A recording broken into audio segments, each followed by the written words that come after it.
S'appelle Les mots immigrés. C'est un bouquin chez Stock, illustré par François Maumont pour les dessins. Éric Orsena, vous l'académicien, vous dites là, j'allais dire, il y a les mots étrangers par rapport aux mots français, ça ne veut rien dire.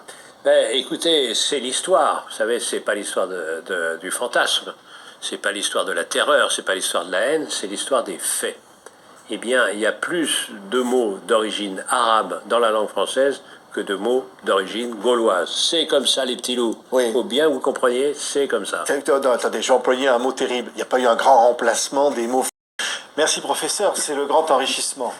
En fait, non, mais on apprend qu'il y a pratiquement tous les mots de la langue française sont des mots étrangers. Un peu par provocation, nous avons dit tous les mots de la langue française sont des mots immigrés. À part peut-être un mot d'origine qui est peut-être le mot caillou, le plus ancien mot. Nous sommes amusés à... Et ensuite les latins, et ensuite les francs, et ainsi de suite. Il n'y a que des mots immigrés en français.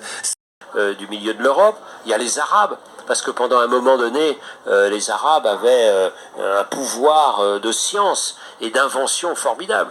Donc, dans l'irrigation, jardin, c'est un mot arabe. Magasin, c'est un mot arabe.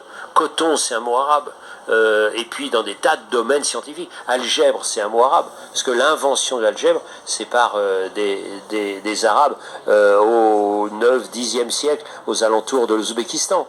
Donc, les mots viennent en fonction des zones qui sont les plus inventives. Donc pendant une époque ça a été le monde arabe, après ça a été nous, la France, quand nous rayonnions à travers l'Europe, et puis après il y a bien sûr les États-Unis. Sans doute dans 20 ou 30 ans, il y aura des mots chinois qui nous viendront. Donc nous, à l'Académie française, nous faisons attention à l'usage, c'est-à-dire il faut pour nous un certain temps pour que nous gardions les mots.